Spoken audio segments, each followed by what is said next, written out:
subscribe, dan nyalakan loncengnya ya. Assalamualaikum warahmatullahi wabarakatuh. Di pertemuan kali ini kita akan belajar terkait dengan pendahuluan yaitu batang tekan. Seperti pertemuan yang lalu, kita sudah belajar batang tarik dan sekarang kita akan mempelajari tentang apa itu batang tekan di pertemuan 4 kali ini.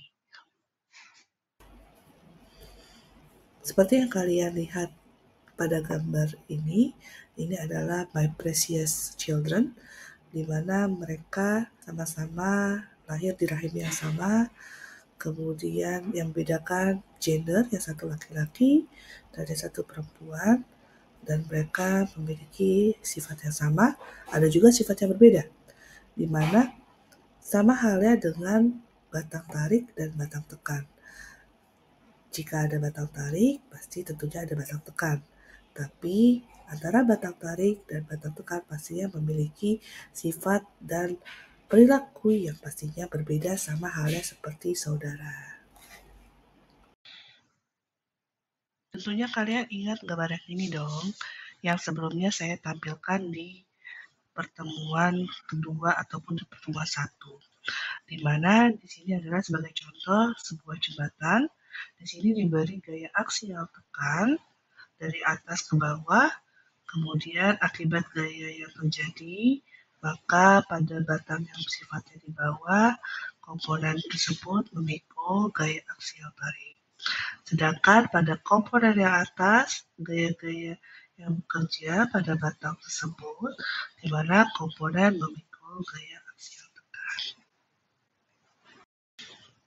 Demikian pula pada gambar-gambar berikut ini, sebelumnya adanya batang tarik pada komponen struktur baja. Nah, dengan adanya batang tarik, pastinya juga ada batang tekan pada komponen struktur baja, baik itu di menara, di jembatan, kemudian ataupun di tras pada atap, ataupun pada jembatan gantung. Nah, berikut ini adalah contoh batang tekan pada satu komponen jembatan yang saya potong. Di sini adalah yang kemarin saya tunjukkan merupakan titik buur atau titik kumpul, dan yang bagian bawah adalah batang tarik, sedangkan bagian atas merupakan batang tekan, sedangkan bagian diagonal baik itu kanan ataupun kiri bisa batang tarik ataupun batang tekan. Oke, baik. Jadi pada penjelasan selanjutnya yaitu batang tekan, di mana pada batang tarik sendiri kemarin juga dijelaskan bentuk punggung. Di sini juga batang tekan juga bentuk punggung, yang mana arah gayanya yang berbeda. Kalau tarik dia arah gayanya keluar, kalau tekan dia arah gayanya ke dalam. Mana arah yang arsirannya itu adalah luas belakang botol atau dengan notasinya adalah AG, di mana nantinya gaya aksial tekan saling melakukan dari sisi yang berbeda sehingga ditimbulkan oleh tegangan. Metode sendiri sama dengan gaya aksial yang terjadi dibagi dengan luas belakang botol. Jadi kita asumsikan misalkan sebuah penggaris, di sini bisa kita lihat penggaris kalau misalkan kita tekan dari arah sisi yang berbeda, kalau kita seperti ini, maka dia akan mengalami tekuk.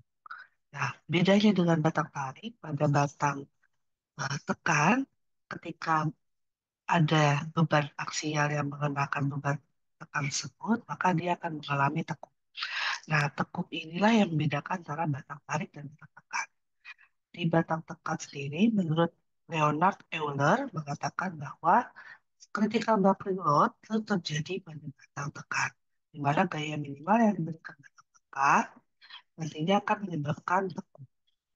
Nah, Leonard Euler sendiri menciptakan teori tersebut yang kita kenal dengan teori Euler. Nah, teori Euler sendiri mengatakan bahwa gaya tekan yang terjadi atau gaya kritis pada elemen kolom biasanya terjadi pada elemen kolom, di mana PCR sendiri sama dengan P kuadrat Kali kali I dibagi L kuadrat. Itu adalah modulus elastis bahan, sedangkan I adalah momen inersia dari penampang itu, dan L adalah L itu adalah panjang penampang pada suatu penampang yang kita tinjau.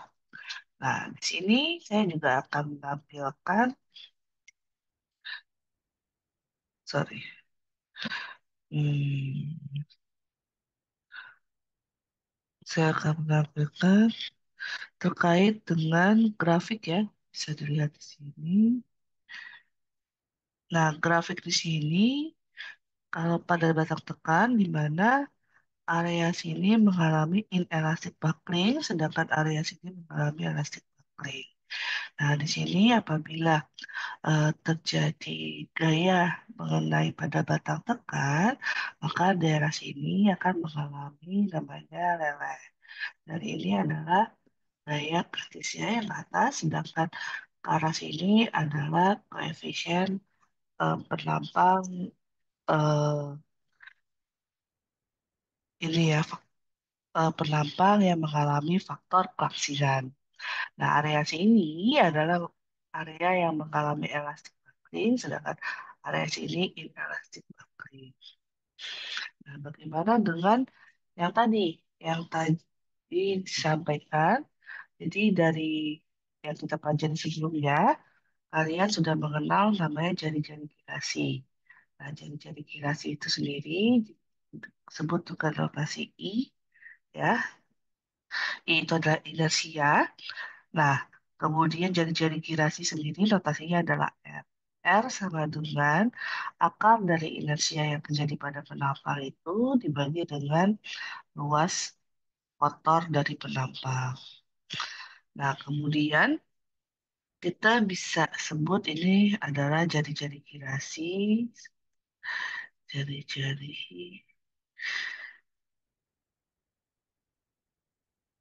kirasi, sedangkan I di sini adalah momen inersia dari penampang. Nah, di sini maka kalau kita sederhanakan, I sama dengan, atau inersia sama dengan jari-jari kirasi penampang dikuadratkan, dikalikan dengan Agi, atau luas penampang faktor. Maka kita bisa sebut bahwa ininya nanti kita sebut ini sama dengan Pi kuadrat kali E dikalikan dengan AG. Di sini adalah modulus elastis bahan dibagi dengan L per R kuadrat. L per R kuadrat ini adalah tersebut namanya faktor kelangsingan. Nah, faktor kelangsingan ini posisinya di mana? Posisinya ada di area elastik bakri. Nah, semakin banyak ini namanya area elastik. Nah, di mana area yang ada FY-nya ini itu kita kenal namanya F kritis atau FCR, di mana rumusannya pi kuadrat yang tadi ya dikalikan dengan modulus elastisitas bahan dari bahan itu sendiri dibagi dengan faktor proksimal atau L per L kuadrat. Nah, sedangkan kalau area yang elastis atau elastis buckling, di sini kita bisa tulis rumusnya adalah F kritis sama dengan Pi kuadrat dikalikan dengan modulus elastisitas bahan dibagi sama L per L kuadrat. Nah, di sini adalah F kritisnya, sedangkan di sini adalah F kritisnya. Sehingga kalau kita masukkan ke rumusan yang ini, yang di tadi, saya akan ketik adalah sini FCR atau F kritis, di sini PCR, Sama dengan kali Agi.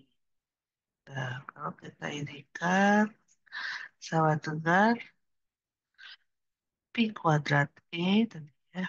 Kuadrat E, PCA sendiri dibagi L per R kuadrat. Nah, ini harus kurang dari sama dengan nilai kuat leleh dari bahan tersebut. Nah, ini kalau kita sederhanakan jadi Pi kuadrat E dikalikan dengan Agi dibagi L per L kita kuadratkan. Kemudian kita bagi dengan nilai Agi. Sehingga kalau kita sederhanakan menjadi Pi kuadrat E dibagi dengan L per R kuadrat. Itu nilai harus kurang dari sama dengan nilai kuadrat.